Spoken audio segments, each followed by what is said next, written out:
Bonjour à tous. Oui, nous avons gagné le premier match. Comme je l'ai toujours dit, au début de cette compétition, nous abordons les matchs les uns après les autres. Tanzanie, c'est derrière nous. Nous avons bien préparé le match contre l'Algérie. Effectivement, il y a le retour de Sadio Mané qui peut nous apporter un plus. Avoir un joueur comme Sadio Mané, c'est un plus pour notre effectif, c'est un plus pour notre groupe. Il fait partie aujourd'hui de nos leaders et il est prêt en tout cas à intégrer l'équipe nationale du Sénégal.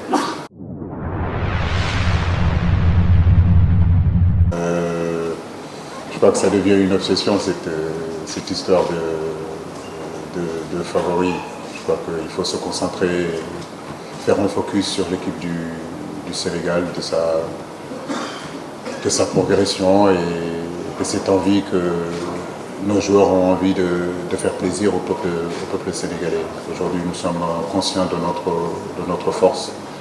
Cette équipe du Sénégal est dotée d'individualités capables de faire la différence. Donc, ce qui nous importe, ce n'est pas avoir une obsession sur ce statut-là de favori, mais plutôt nous battre pour gagner cette coupe-là et l'amener à notre peuple et à notre pays. C'est ce qui nous intéresse. Oui, vous parlez de favoris du Sénégal. Depuis 1986 que j'avais 10 ans, à aujourd'hui, je me rappelle qu'à 86, avec la génération de Jules-François Bocandé jusqu'à aujourd'hui, toutes les générations qui sont passées, vous les journalistes, vous dites qu'ils sont favoris.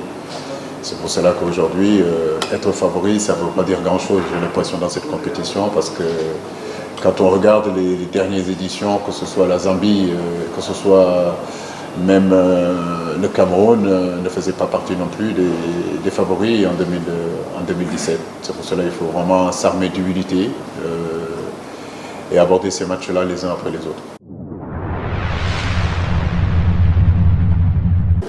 J'ai envie de dire que les générations se suivent et ne se ressemblent pas.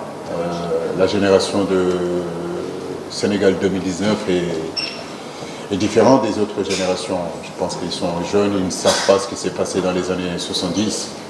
Ce sont des garçons qui sont nés des années 90. Donc, je le dis, le Sénégal aujourd'hui est doté d'énormes individualités. Aujourd'hui, la seule chose qui nous intéresse, c'est d'aborder cette rencontre avec beaucoup de lucidité et beaucoup de concentration. Voilà, donc, c'est ce que nous allons faire. Puis nous sommes le Sénégal, voilà, donc que le meilleur gagne.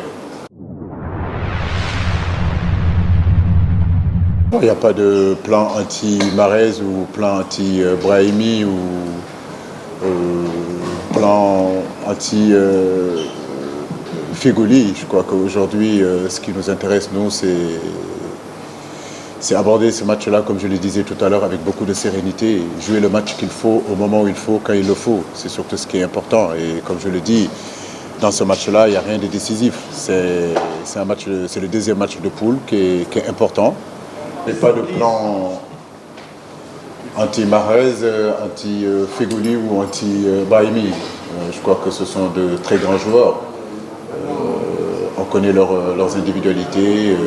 Henri l'a bien dit, on connaît l'équipe algérienne, qu'on a énormément de respect pour cette équipe-là.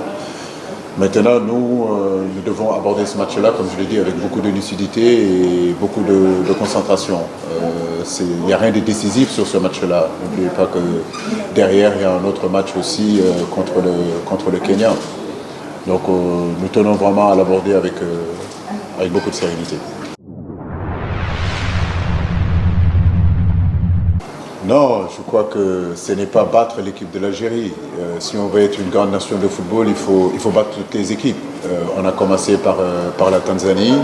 Nous avons à cœur aussi de faire un meilleur résultat, un bon résultat contre l'Algérie, mais contre le Kenya aussi, et ainsi de suite. Je crois qu'aujourd'hui, nous sommes des compétiteurs. Comme je le dis, ce qui est important, c'est aborder ces rencontres-là avec vraiment beaucoup de sérénité. L'équipe travaille bien, l'équipe vit bien, on a quelques soucis, quelques pépins sur le plan musculaire, mais je pense que ça devrait le faire comme on le dit. Il n'y a pas une obsession sur cette équipe algérienne. Nous nous préparons à aller le plus loin possible dans cette compétition-là et demain, ça passe par l'Algérie. il y a 3 équipes qui sont capables de se qualifier dans cette poule-là. C'est vrai que l'avantage est aujourd'hui à l'Algérie et au Sénégal. Comme je l'ai dit, pour aller au bout de cette compétition, il faut gagner le maximum de matchs. Donc on a commencé par battre la Tanzanie. Il est important aussi de rentrer dans d'aborder ce match-là contre l'Algérie avec la conviction que nous pouvons battre l'Algérie.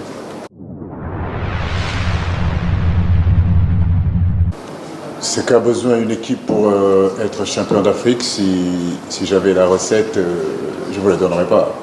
Je préfère la garder pour moi. Mais c'est vrai que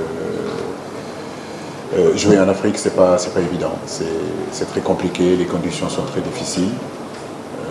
On peut être un très grand joueur en Europe et arriver en Afrique, arriver à trouver ses marques. J'ai été footballeur international, je connais les réalités de ce continent. Les matchs sont âprement disputés. Il faut vraiment, sur le plan mental, être très costaud. Il faut être prêt à souffrir. Il faut, je le disais aussi, être prêt à transpirer et à un moment donné, parfois l'inspiration n'est pas là. Donc il faudra transpirer pour remplacer cette inspiration-là. Parce que les équipes sont de mieux en mieux organisées. Il n'y a plus de petites équipes. Oui, il y a beaucoup de polyvalence, en tout cas de mon côté. Moi, je ne fais pas un focus non plus sur l'équipe de Djamel. Je sais que Djamel est un grand tacticien, un très bon entraîneur. Il saura faire jouer son équipe comme lui, il a envie de le faire jouer. Donc nous, de notre part, nous avons une identité, nous avons un style de jeu, nous avons une philosophie de jeu qu'on essaiera de mettre en place. Le match contre l'Algérie est un test pour le Sénégal. Donc nous espérons en tout cas réussir ce test-là et continuer notre aventure dans cette compétition.